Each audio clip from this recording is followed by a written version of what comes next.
Good afternoon friends. તો આજે આપણે અભ્યાસ કરવો છે વસના પ્લાન્ટ ક્યાં આગળ ઉગે છે. તો કે સિંદૂરવાર દલ પાર્શ્વે તરુવૃદ્ધિ વિવર્જિત.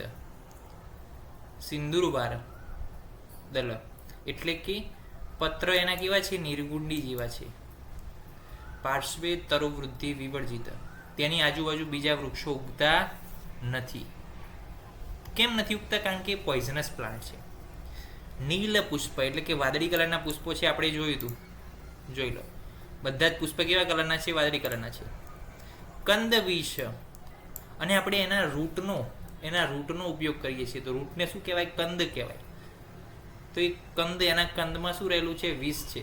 અને ક્ષુપો હસ્ત દ્વયોચ્છિત, એક સૂપ છે અને એની લંબાઈ કેટલી છે? દ્વય હસ્ત એટલે કે એક હસ્ત અને બે હસ્ત. તો બે હસ્ત જેટલી જ લંબાઈ છે. જુઓ તમે એની ઊંચાઈ જોઈ લો તમે, દરેક ફોટોની અંદર અહીંયા દેખાય છે. આ ફોટોની અંદર બે હસ્ત જેટલી ઊંચાઈ છે. ઓકે.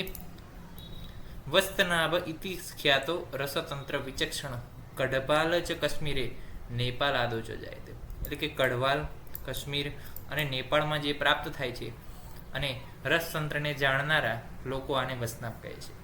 તો વસનાભને શું કહેવાય? શું છે વસનાભ? કઈ રીતે આપણે ઓળખી શકીએ? તો સિંદૂરવાર દલ એટલે કે નિર્ગુંડી જેવા પત્ર છે. પાર્શ્વે તરુવૃદ્ધિ વિવર્જિત, એની આજુબાજુ કોઈ વૃક્ષો ના ઉગે. નીલ પુષ્પ, આપણે જોયું વાદળી કલરના પુષ્પો હતા.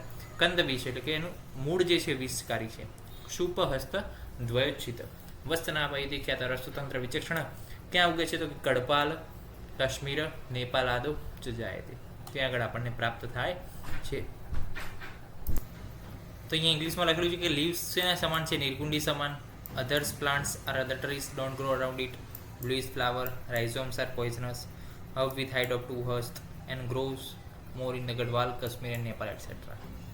હવે આપણે એના મૂળ વિશે વાત કરવી છે કે મૂળ જે છે કઈ લાક્ષણિકતાઓ ધરાવે છે, તેના વિશે આપણે અભ્યાસ કરીશું નેક્સ્ટ લેક્ચરની અંદર. ત્યાં સુધી રજા આપશો. જય હિન્દ, જય ભારત, જય અરવિંદ, જય ધન્વંતરી. નમસ્કાર.